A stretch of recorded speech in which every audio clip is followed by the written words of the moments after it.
All right, so we are still talking about dividing with real numbers. The ones I'm going to talk about now are a little different than just dividing a number and a number. This is going to be an example of what you could use when we're doing algebra and you're going to divide across the equal sign.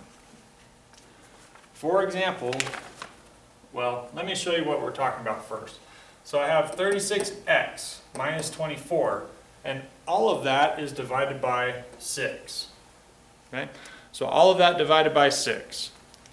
And where you will see that is when in our algebra problems, let's say that you're on your last step and you have 4x.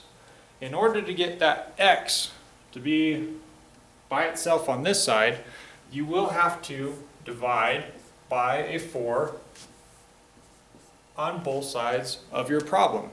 Okay, and when I say both sides, I mean both sides of the equal sign. So dividing 4 by 4 will be 1, which is what we were trying to do, to get rid of that. So now there's a 1x there. Now, with this, you will divide both. So really it looks like this: 24x divided by 4 and 8 divided by 4. Most of the time you'll see it like this, because doing this just kind of, it's pointless almost.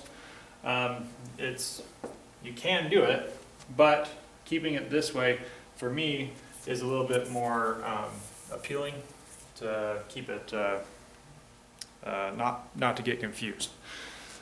So I'm going to do both. I'm going to do 24x divided by 4,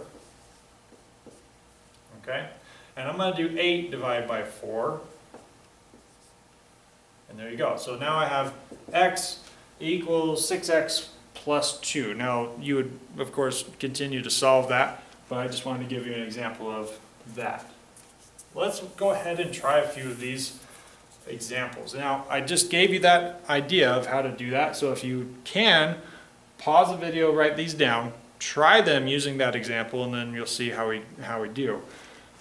Hopefully you did. If you're still confused, that's fine. Hopefully this will clear things up as we go along.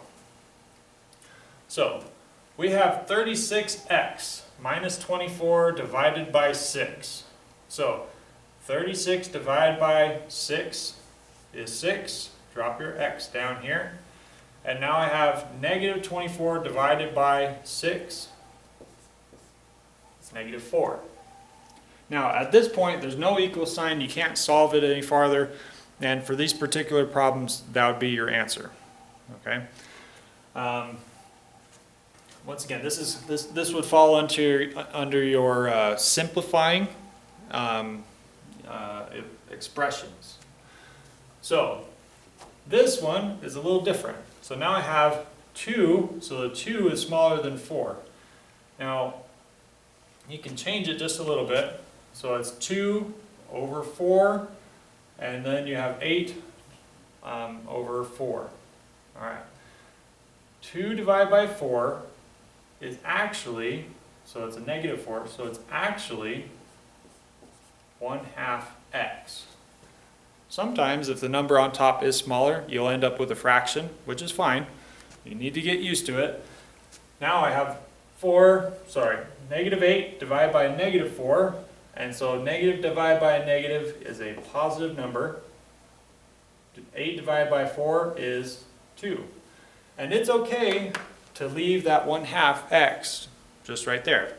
I know that a lot of students that I've had, they really want to change that 1/2 to a 0.5, or if it's a different fraction, they really want to change it to a decimal because I feel like they understand decimals better.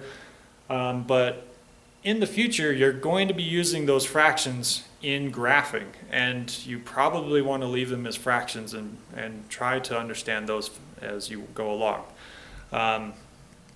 As you're going, there's a good video on fractions and how they work with a different YouTube channel. It's called Math Antics, so he does a good job of explaining that one. All right, let's look at some more of these. Once again, I put a line through my z. All right, put a line through my z. Keeps me from getting confused. So 10 divided by 5 would be 2. and negative divided by a negative would be a positive. So negative divided by a negative, okay, that would be a positive. So 20 divided by 5 would be 4.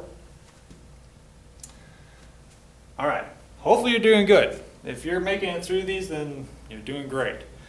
So negative 6 divided by 3, that's a negative divided by a positive, so we're going to have a negative. That'd be 2. So this is a positive divided by a positive. Okay, so that'd be 16 divided by 3, and there you go. So that would be all of our answers for those 4 questions. Hopefully you got those all right.